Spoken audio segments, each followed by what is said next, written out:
Hello, and welcome to another edition of 3 Tune Tuesday. Today is Tuesday, March the 24th, and I am your host, Bonaparte, and with me is your hostess, Yulia. Hello. So 3 Tune Tuesday is our opportunity to talk all things music, old and new events at the same time. Yeah. Yes. We try to draw the thread together. We do. Yeah. Yeah, sometimes it works. Sometimes, the quilting doesn't quite work out the way you expect. Yeah, well, it's okay. Yeah, it's all right. We do our best. Yeah, but I think we've got a good one coming up today. Okay. Yes. So before we get really into the show, today is March 24th. And on this day in history, March 24th, 1918, the German forces crossed the Somme River during Operation Michael.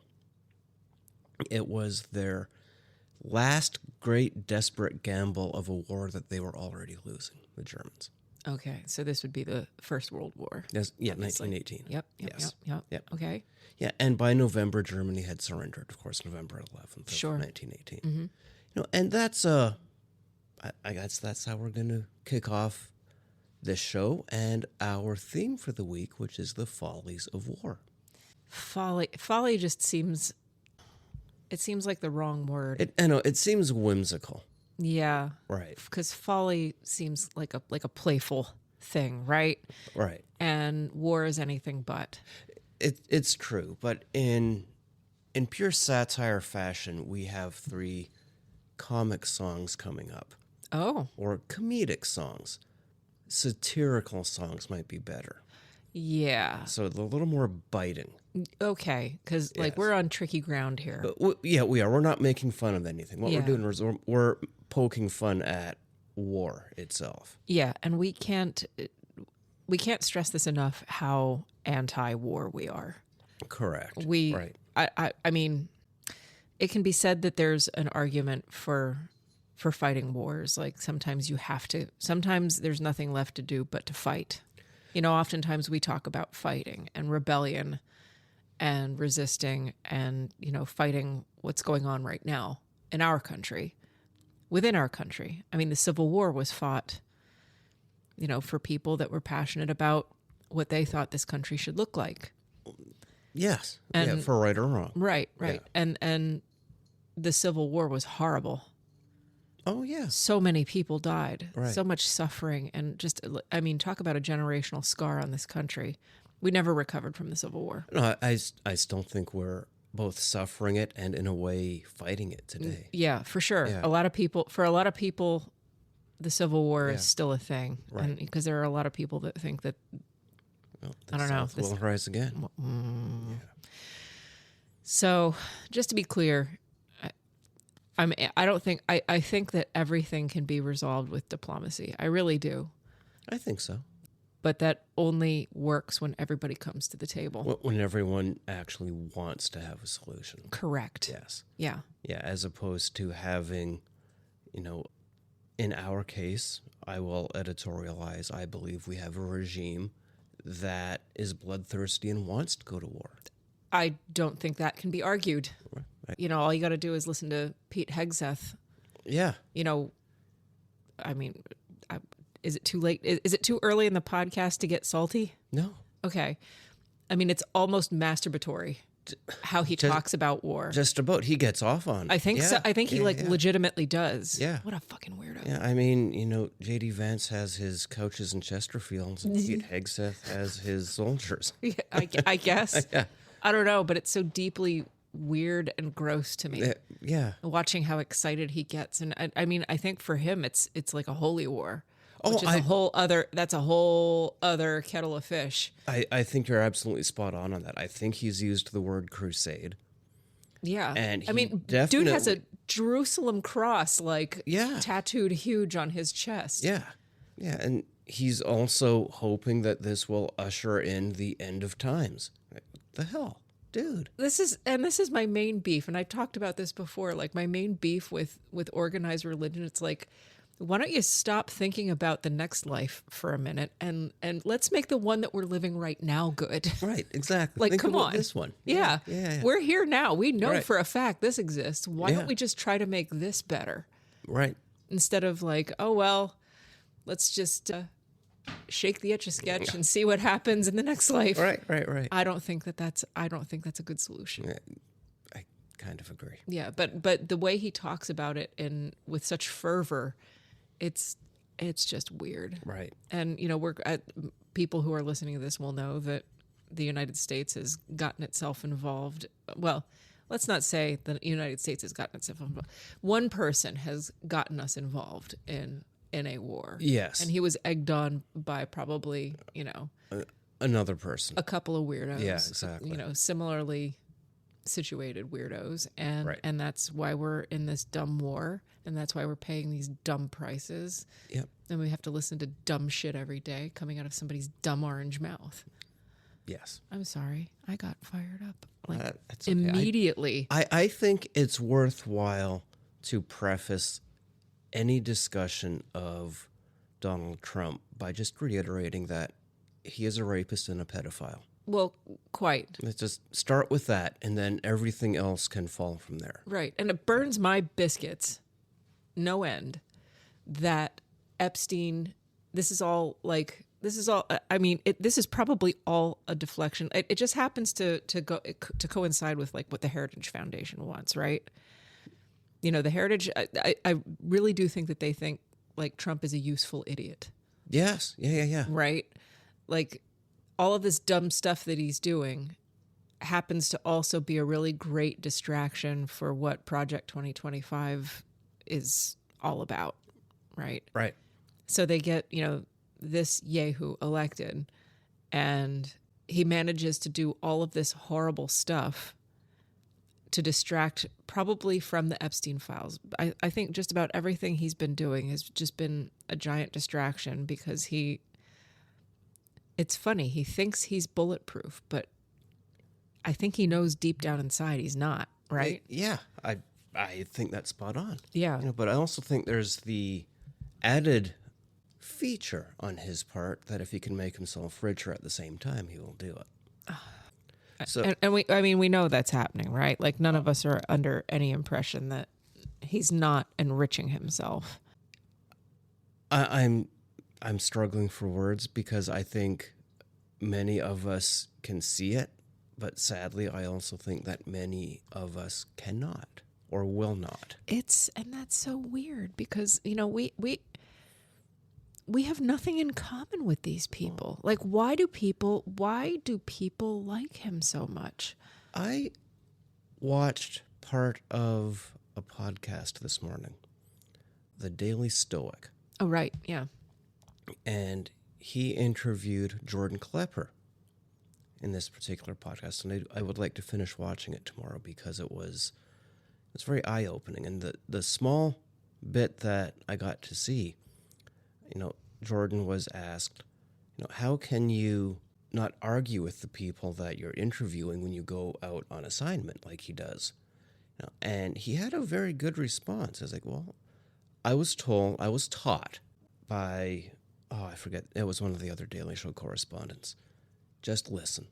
First of all, the comedy will come from just listening because people will tie themselves up in knots. Dig their tongues dig their own graves. But more importantly, listen so you'll understand where they're coming from. And he went on to say that what he has discovered is that the people that go to MAGA rallies and such, are not necessarily stupid. They're not uneducated. They can think. And they're very impassioned about what they believe. The primary concern that he has is that the reason that they believe what they do is they're only getting their information from a select few places. And I think we can take that and circle back to the question, why cannot everyone else see that, pedophile Trump is making himself rich? It's because the information that they're receiving will not portray that. It's incomplete. Yes, exactly. Yeah. Well, I think of my own dad. My dad is one of the smartest people I know. He's full on MAGA. Right. I don't know how that happened because he raised my brother and I better than that. Right. Yeah. I've met you and I've met your brother. Yeah. Yeah. Yeah. Like we often wonder if we're not adopted. If I didn't look so much like my dad, I would say I was, but whatever. But yeah, it's so we're getting off topic, but not really because we're talking about war and when is it necessary and when is it not and who does it benefit and there are some people, some politicians, some economists that believe war is good for the economy in the long run. I don't know about that, man. I think it was at one point, back in World War I, World War II, it really did throw a lot of money into an economy that needed it. The economy doesn't really need that injection of capital from the government right now. Right. Well, and it might, even if it did help the economy, at what cost? So many people died. Right. So many people died, and so many more people came home disfigured, injured. My own grandfather shot through both of his feet. Right. Purple Heart, Bronze Star. Like, at what cost? Yeah. He had to. I mean, what they were fighting for was important. They were fighting actual fascism. exactly. That was spreading across the globe, Yes. kind of like what's happening now. Right. But at no point did they come back and have people congratulate them. Great, now the stock market's at an all-time high. Good job. Yeah, right. Yeah. But that somehow finds its way into the conversation And with what we're doing now. Yeah. Right. Yeah, exactly. Yeah, like, oh well, economy's great. Look at the stock markets. Right. Man. The economy would be great if I wasn't, one car accident away from, disaster. Right. Like these people, we have nothing in common with. Yeah. We have literally nothing in common with with the oligarchs, with the people, with the rich weirdos that are now at the helm. Yes. So let's take that and segue into our first song, because I think it's a really good segue. Oh, look at that. Yes. This is so Yulia, just falling ass backwards into the right thing. Our leaders, and I use the term loosely, those in charge really do seem to be living in a fairy tale world of their own making. Everything's, what is it, unicorns and roses or orange faces and large asses these days. I mean, that's kind of gross, but that is really gross. Right. I'll move on from that. Yeah. Yeah.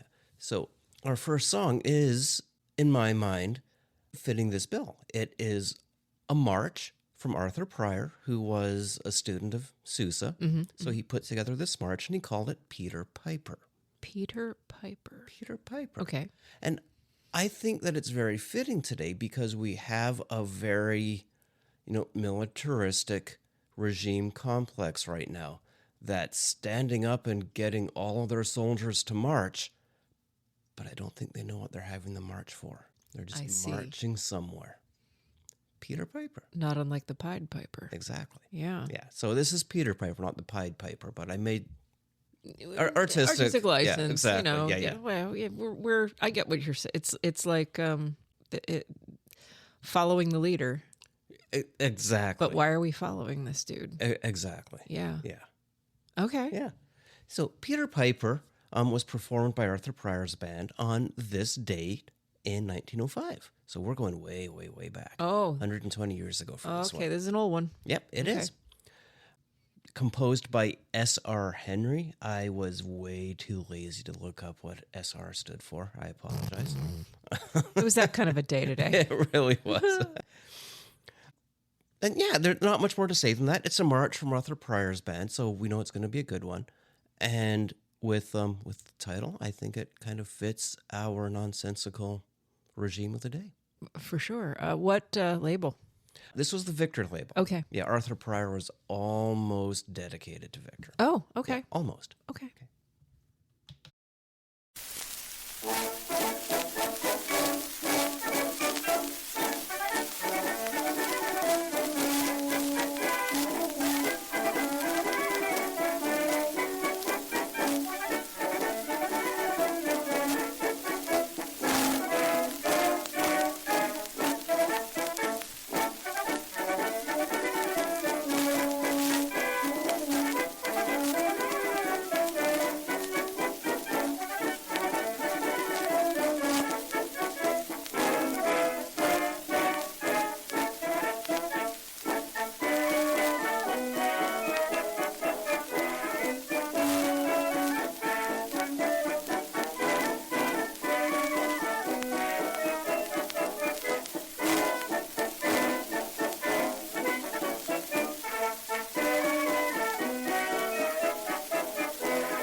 I noticed a few interesting things about that march. Oh, do tell. From a musical perspective. I'm going to get nerdy musical here for a moment.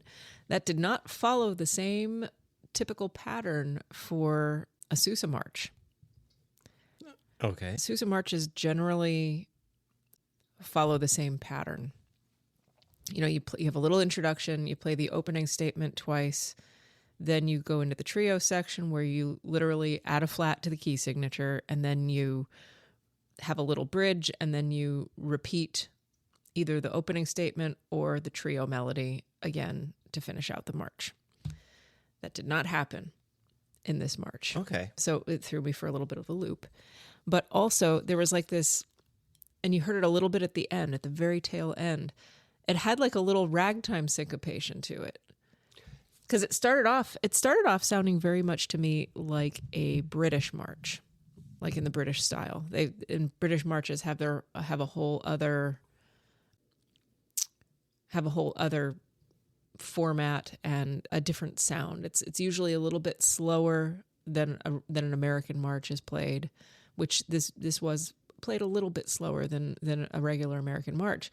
But did you hear it at the end with da da da da da da? That, you know, It was pretty standard, and then da da da da da da, kind of like a little ragtime syncopation, and it happened a couple times. I was like, well, that doesn't sound very march-like. I am going to give you lots of kudos for that. Okay. Because I did not share with you all of my notes. Okay. You know, and so for, regular listeners, you'll know that, I don't share the songs with Yulia beforehand. She hears them, for the first time when we're playing it. Yep. I'm raw dogging it. And this song was originally a syncopated two-step dance. What did I tell you? Yes. Okay. Yeah. So, yeah, congratulations. That was well done. Thank you so much. Very well done, yes. My teachers, they would be proud. Yes, absolutely. Yeah. So I enjoyed it nonetheless. Yeah. Cute march. Yeah, not quite a proper march, but I mean, it was, it sounded more like a dance tune to me. Like in certain sections, it started off very marchy, but then it had a little bit of that da da da da da da, and then it got a little dancey. So very nicely done. You know what we should do for your teachers? What's that? Send them coffee. If they're still alive, I hope they are. Well, Bone Rattler might wake them up. Oh my God! Sorry, I had to make the segue. Right. Yes, coffee, our other passion. Yes. So we sell coffee here at, well, I guess it's at Skeleton Brew. No, Skeleton Brew and Blind Skeleton are both ours. Two people doing two things. And it is sales of coffee from Skeleton Brew that we use to pay our hosting bills. Yes. Other people are making more money off of it, and that's perfectly fine because that's the way it should be. Yeah, they're doing the hard work. We're just peddling it. Yeah, exactly. Right? Yeah. So if you were to open up your web browser and browse to skeletonbrew.coffee and /or nokings.coffee, you will find our coffee.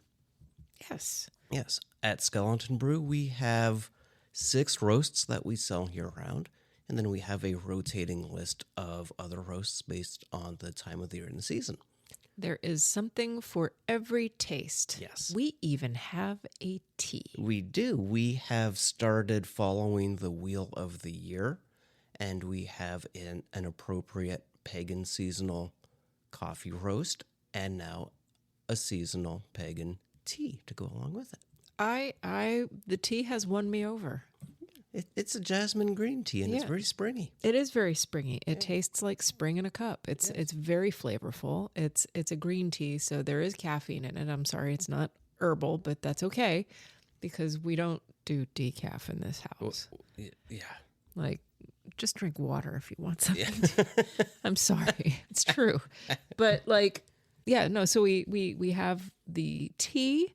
And we've got our 6 regular roasts. We've got everything from light to dark. From that collection, I can heartily recommend the Dark Earth Decadence. My personal favorite as well. It's delightful. Yes. If you want something that is a very sort of an everyday drinky coffee, I love the Brew Sky. The Brew Sky, that is our Blue Sky developed roast. Yes, when we decided to do double middles to Facebook. Yeah. And get ourselves on different social media. And Twitter was never going to be a thing. Right. We decided to go to Blue Sky. And we love Blue Sky. Blue Sky are our people. Yes. So more on that later. But yeah. So head on over to skeletonbrew.coffee. Take a look at what we have to offer. There's been talk about putting together a coffee quiz to see what your coffee personality is. Yes. But we're working on that. Yeah. Like so many other things. We're working on it. Yeah. My personal to-do list is insurmountable, and when you combine Yulia's and mine together, it's Everest. Yeah. It's a miracle if we get anything. It really is. Really. Yeah. Anyway, so you can head over there and see what we have to offer, and just know that when you are ordering a bag of Skeleton Brew coffee, or more than one bag, we're not going to limit you. Right. Just know that you are getting very ethical coffee. We make sure that the people who are growing the coffee get paid fairly. We are making sure that the people who are harvesting the coffee get paid fairly. We are making sure that the people who are doing the roasting for us are also getting paid fairly. Everybody, like Bonaparte said, we are the people that make the least amount of money from it. Correct. But we're also doing the least amount of work. Yeah, exactly. Honestly, yeah. I mean, let's keep it a buck, right? So the coffee that you order is roasted on demand. So it will be the freshest it can possibly be when you get it. And no joke, when that FedEx shows up at your door, you will smell it. Yes. It is that fragrant. It is so good. And just know that you're helping support our podcast. You're helping support these people who are bringing this coffee to us. And as an extra bonus, we are donating $1 from every item sold from our Skeleton Brew website to, what is it? Public media, right? Public media, yes. Like public media. news organizations, people who are refusing to be censored, people who are not owned, people who are not corporate owned. Right. I mean, we are careening our way into monopoly with the way corporations are buying up television networks and all the kinds of media. So we want to throw our support behind independent public media, because not only are you probably going to get the most unbiased. Now, everything has a little bit of bias. Definitely. Truly. Sure. Everything. I mean, let's keep it a buck. Yeah. I mean, it might even be just the decision on which news story to cover. Right. Exactly. It's a decision that needs to be made. There's bias everywhere, Right. but there's going to be the least amount of bias and also the least amount of political control. That's the big one. Right. Yes. Like they're trying to take money away from PBS. They're trying to take money away from NPR. And there's a whole lot of people who are just saying, nope. Right. We're going to throw our resources. What Dr. Seuss said it.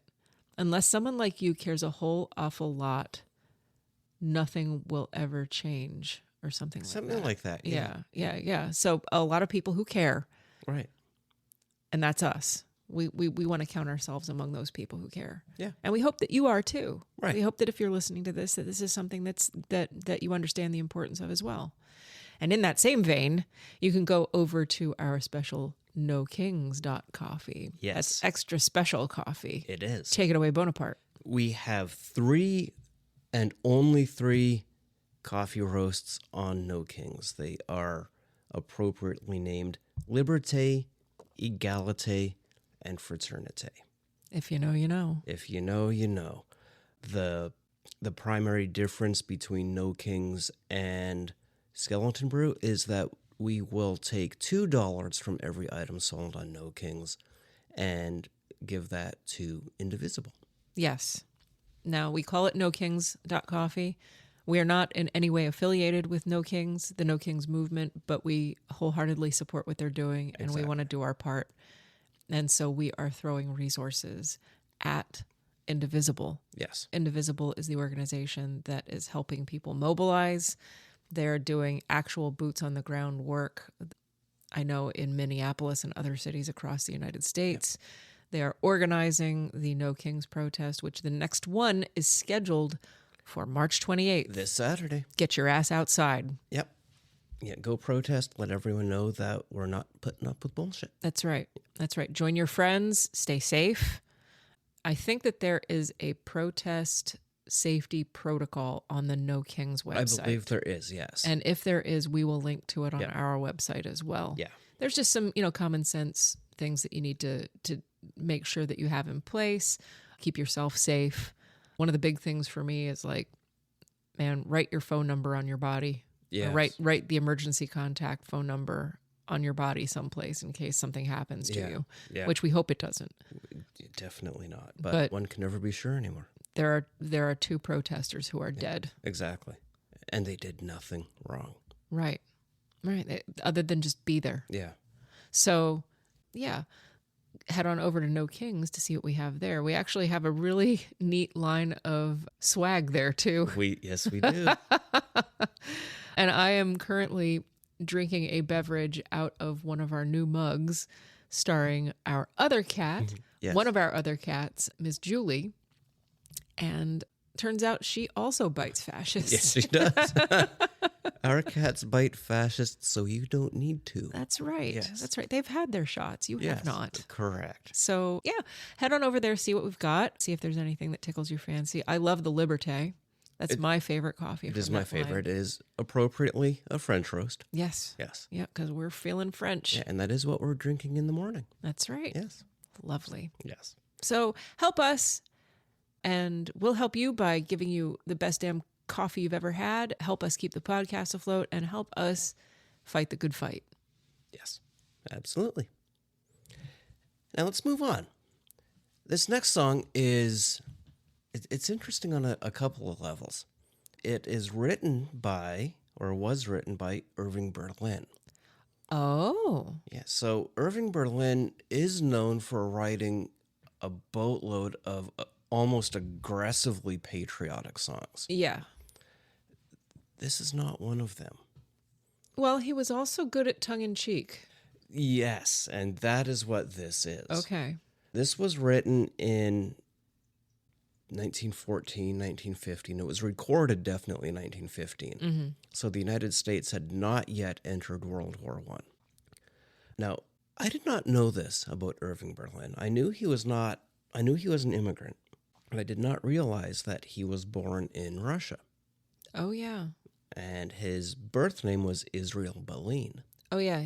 Jewish, and I think that they fled the pogroms and stuff that were happening. I believe so, yeah. In Russia. Yeah. Curiously, I did not know all of that. I just knew of his, later works. Mm-hmm. So, yeah, you learn something new every day.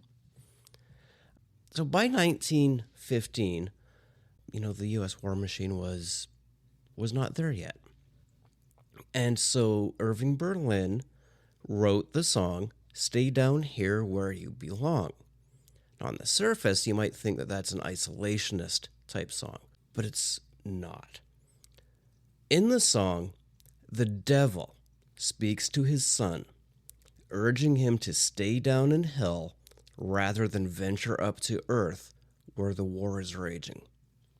Wow. Hell, the devil explains, is preferable because on the surface, up on earth, they're breaking the hearts of mothers, making butchers out of brothers. Wow. Yes. Wow. I love that. Yeah. And we're going also full on satire today. Also not wrong. Not wrong at all. Yeah. Right. So this was performed by Henry Burr. Oh, good old Henry Burr. Yeah, good old okay. Henry Burr. He was all over the place on records back in the day. I feel like we can't get away from him. Well, there's a couple. Him and Billy Murray. Him and Billy, yeah, exactly. That's, a couple that keep coming up again and again. Yep. Also on the Victor label. Okay. I believe this was actually the red label, Victrola red label. Well, you told me that he recorded almost exclusively on the red label. Exactly. Right? Yeah. Yeah. He demanded a pretty penny. Yeah. Yeah. Back when they still minted pretty pennies. Oh, R.I.P. pennies. Yeah, Rip Penny. Stay down here where you belong.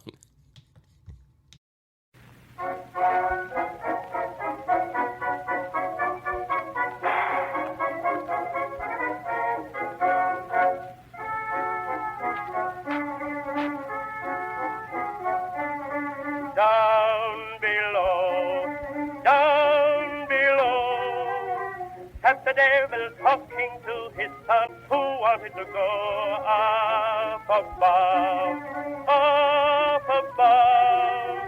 He cried, "It's getting too warm for me down here, and so I'm going up on earth where I can have a little fun."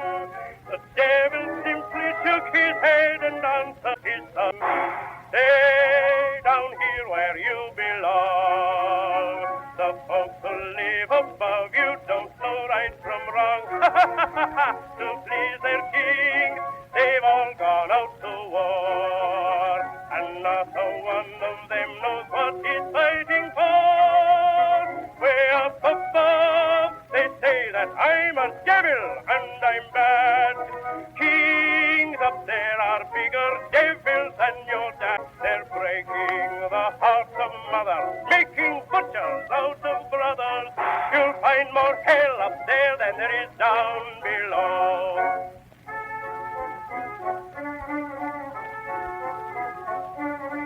Kings up there, they don't care for the mothers who must stay at home.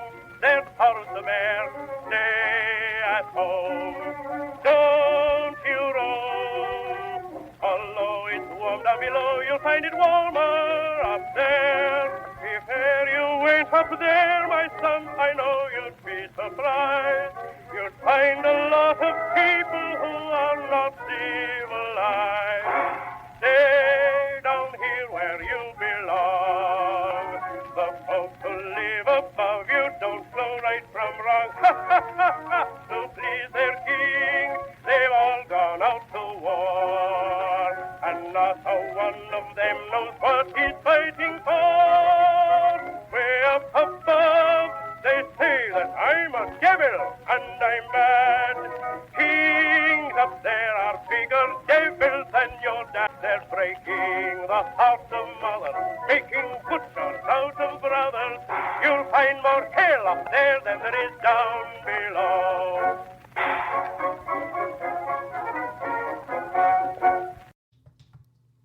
I enjoyed that. That was fun. I could almost hear Billy Murray singing that. Yeah. Yeah, but Billy Murray, I don't know if that his voice really says Satan to me. That's true. Yeah. No, Burr was a good choice. Yeah. Yeah. Good enunciation. Oh, yeah. Clear. Understood every word he said. Exactly. Yeah. Yeah.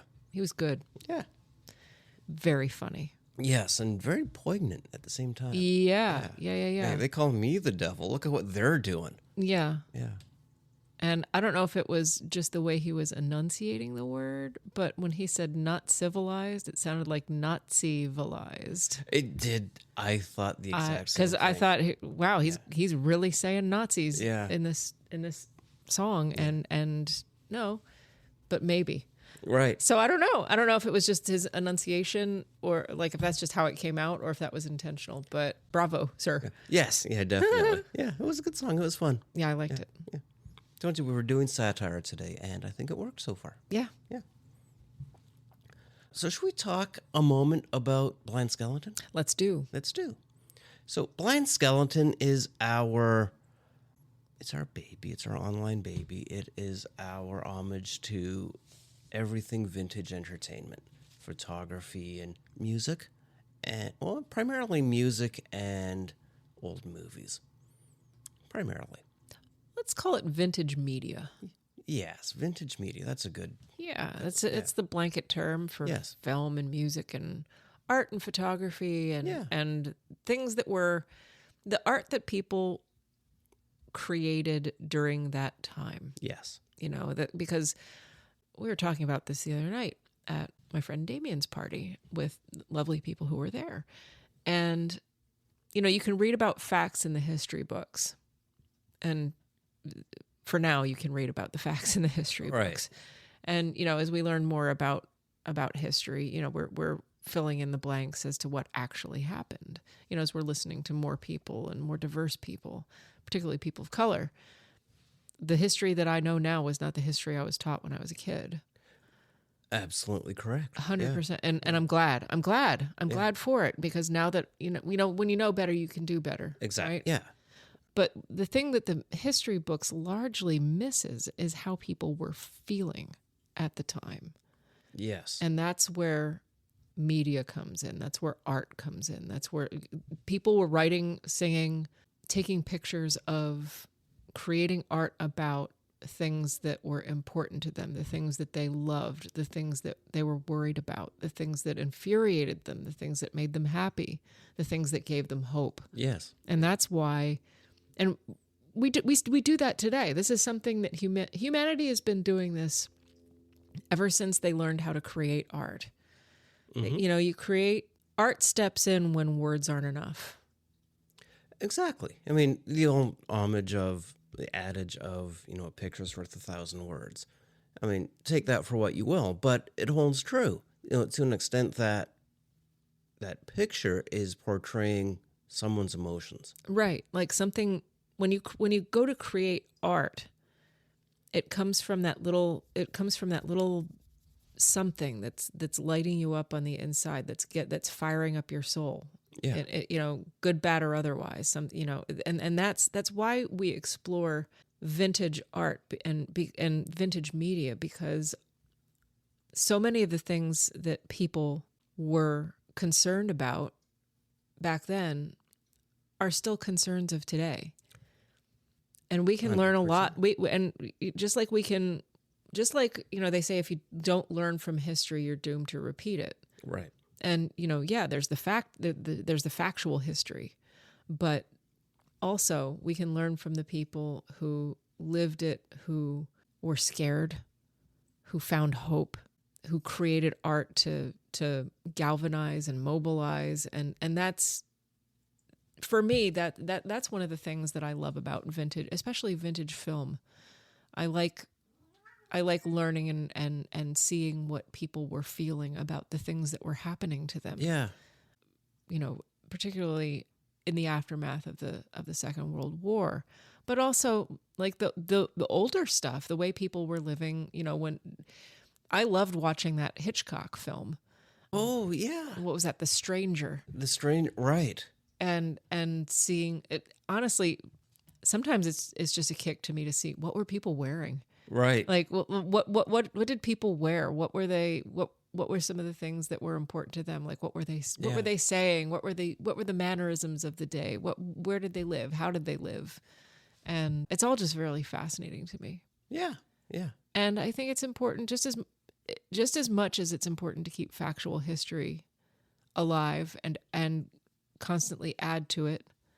And, you know, when we learn more, you know, fill in the history as it comes to us, as new things come to light. We need to do that with art too. We need to keep that alive. We need to keep old art alive. We need to keep vintage art alive, vintage media. And that's what we're doing here with Three Tune Tuesdays. You know, we dredge up these old songs, not because we think they're cute or novel. Sometimes they are. But oftentimes they talk about things that were important to people back then, and we can learn from that. We can learn from that just as much as we can learn from a history book. Oh, without a doubt. I mean, just look at the last song. You know, it was very clear, you know, war is hell on earth. Yeah. Yeah. And there are a lot of people that romanticize, and that is something that you have to be really careful about. You know, there's people that, and I suspect that probably some of the people in charge of our government right now romanticize war. Oh, yeah. Like they look at the Second World War, First World War as like these great acts of heroism and yeah, I mean, sure, listen, all gave some gave all. Right. And we're not out here slamming people who went to war and died or who were injured. It takes a brave, you know, the adage is man, but I don't want to use that right now. It takes a brave person to stand up for what's right. Yeah. It takes a braver person to stand up for somebody else's rights. Correct. Yes. And I was going someplace with this and now I don't remember. We were talking about the boneheads in government who are romanticizing war. Oh, thank you. Yeah. Thank you. See, this is why I have you. I know. But yeah, it can be very easy to romanticize war when you don't have the people who lived through it around to talk about it anymore. Right. Like, I had a conversation with one of my friends who was talking about he wished he'd been alive during the Civil War. And that was the look I gave him. Yeah. Now that doesn't make for very good podcasts.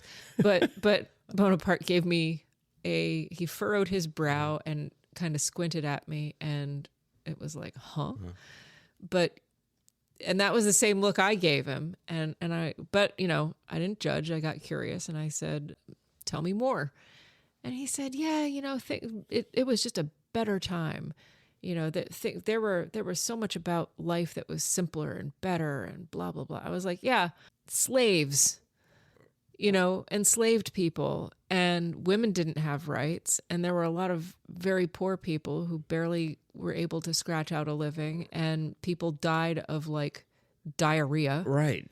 Like, no, that was a terrible time. It's like the myth of the happy peasant.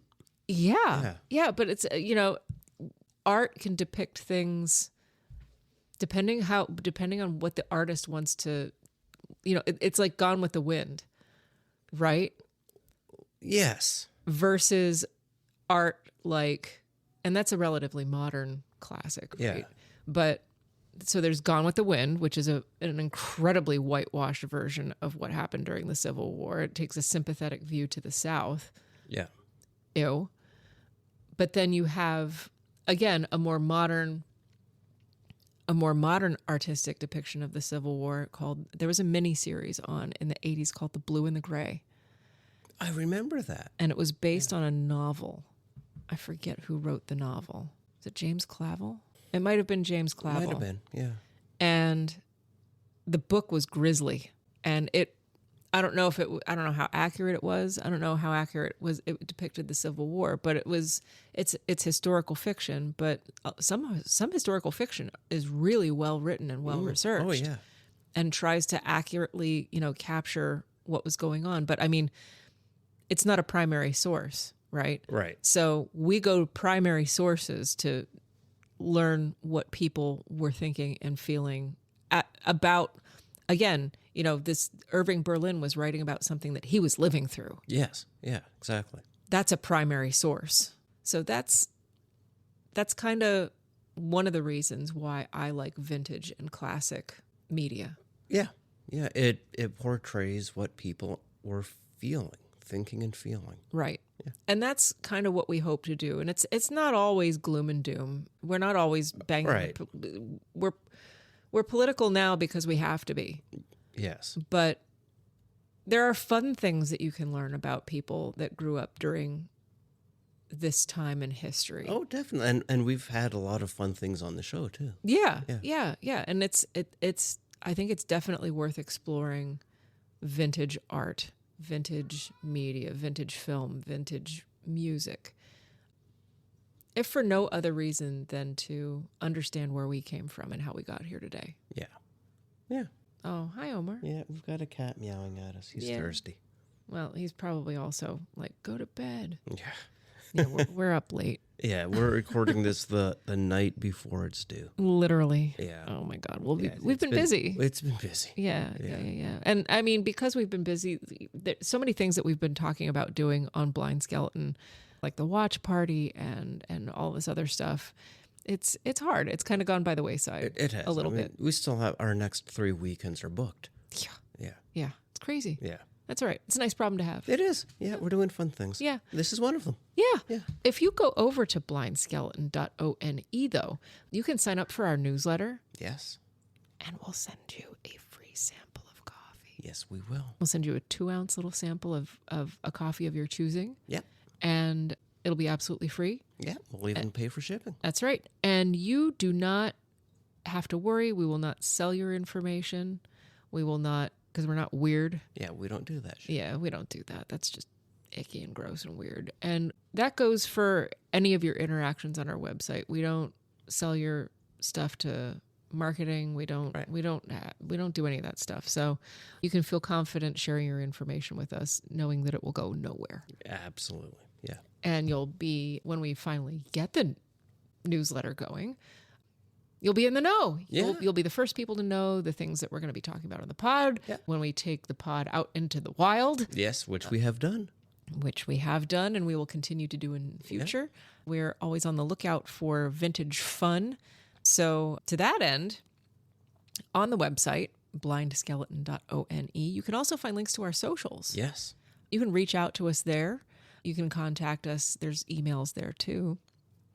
And if you know of a vintage going on, we want to hear about it. We definitely do. Yeah, put us wise to it. Like, I mean, we've got our connections locally. Like the Colonial Theater is one of our favorite haunts. Yep. Because they show silent films and they are also very invested in vintage entertainment.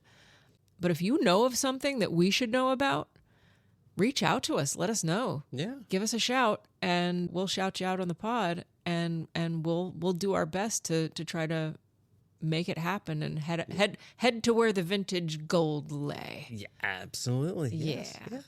Yeah. Good times. Good times. Yeah, so go check us out, blindskeleton.one, because when I bought it, blindskeleton.com was not available, and I thought .one was fitting. And it's .one. O-N-E. Not the number one. Not the yeah. I don't know where that'll take you. Hopefully nowhere. Yeah. Okay, moving on. Oh my God, thank God. The next song we have, I did not write down the label. It's not in my notes, but I know it's not Victor, it's not Columbia, it's not OK, it's not Rex, it's not Parlophone. It's something else. Recorded in 1918 by J.P. Long and Maurice Scott and performed by Cortland and Jeffries. Cortland and Jeffries. Cortland and Jeffries were Ernest Pike and George Baker, performing under their stage names. They were established music hall artists who specialized in comic duets. George Baker sounds familiar to me, and I don't know why. I don't either. Anyway, keep going, please. Yeah. So music hall performers. Yeah, music hall performers. They are performing "Oh, It's a Lovely War." Oh, my God. Yes. Okay. The song is a sustained piece of soldiers' sarcasm, delivered in the cheerful major key idiom of the music hall. I can't wait. We are living in satire this episode. Okay. Yes. All right. Yes. Oh, it's a lovely war.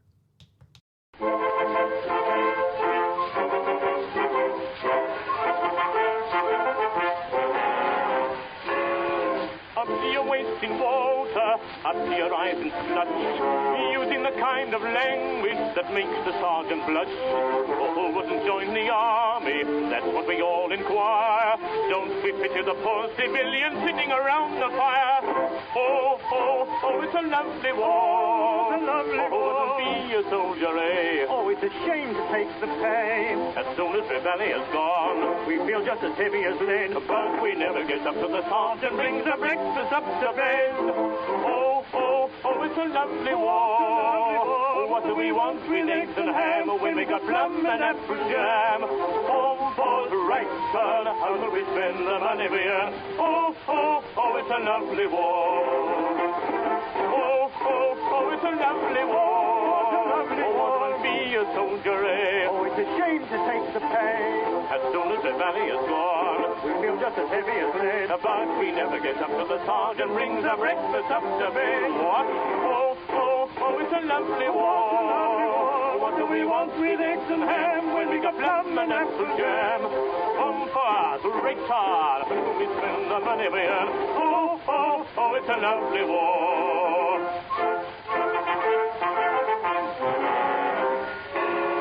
Come to the cookhouse door, boys, sniff at the lovely stew.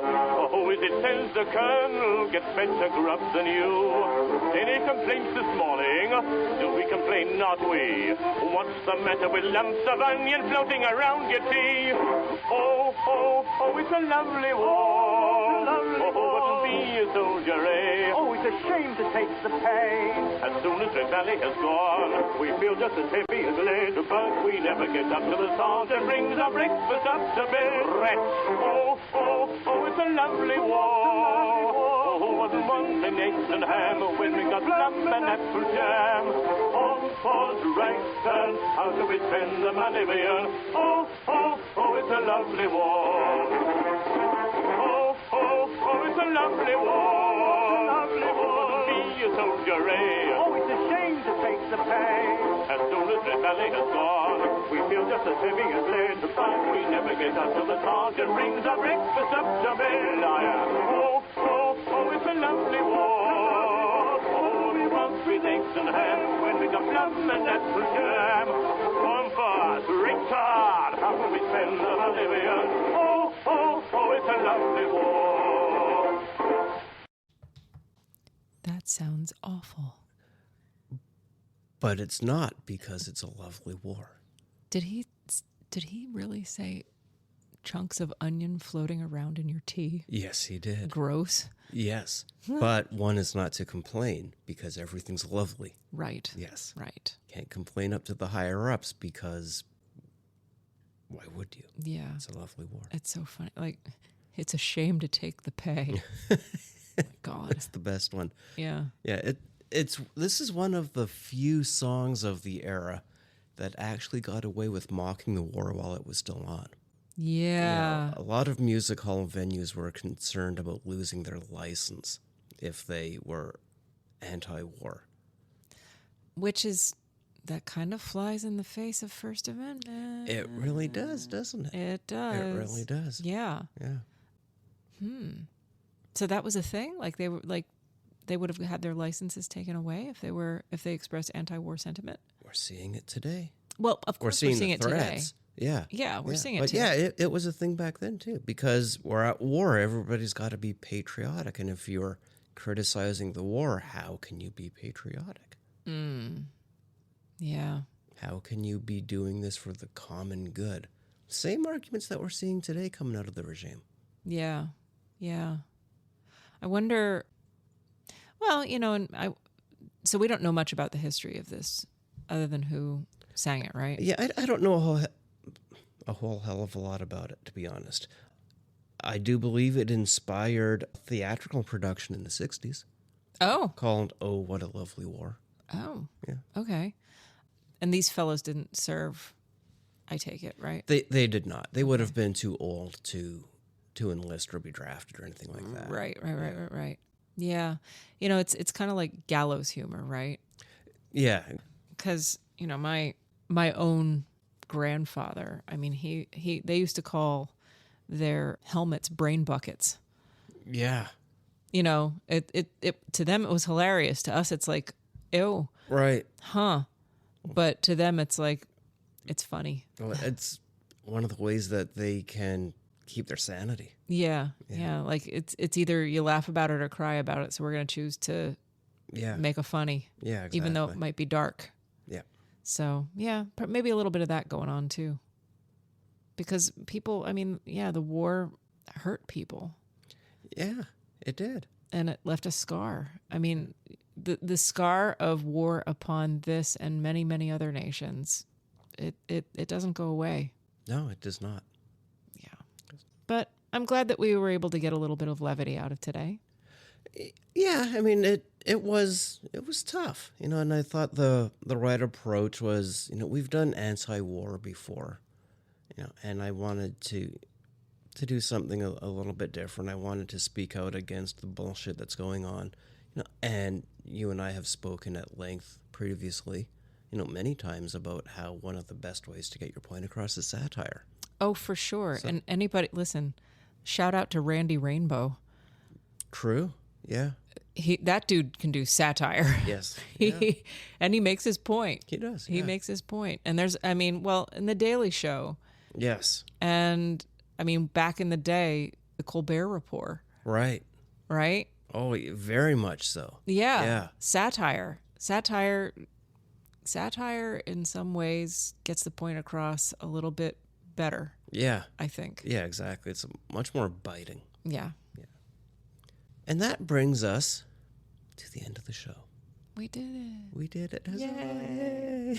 Go to bed. And go to bed. Yeah. So, all of you listening in, you know that we always have a hard time coming to a close on the show. So I'll just try to be as succinct and precise as possible. We do enjoy putting the show together. I hope you enjoy listening to it as much as we enjoy putting it together, and we hope you come back next week. Absolutely. And in the meantime, if you can't get enough of us, peruse the website, Yes. blindskeleton.one. While you're at it, if you're in a browsy mood, you can go over to skeletonbrew.coffee Yes. and or nokings.coffee. See what we have to offer there. Give us a shout on our socials. Say hi. We love talking to each other. We love that you tune in. We'd love to hear from you too. Yes, we would. Yeah, it's a conversation. This is not a one-way thing. Exactly. So go ahead and reach out. Don't be shy. Yeah, please do. Look forward to hearing from you. Okay. Bye-bye. Bye.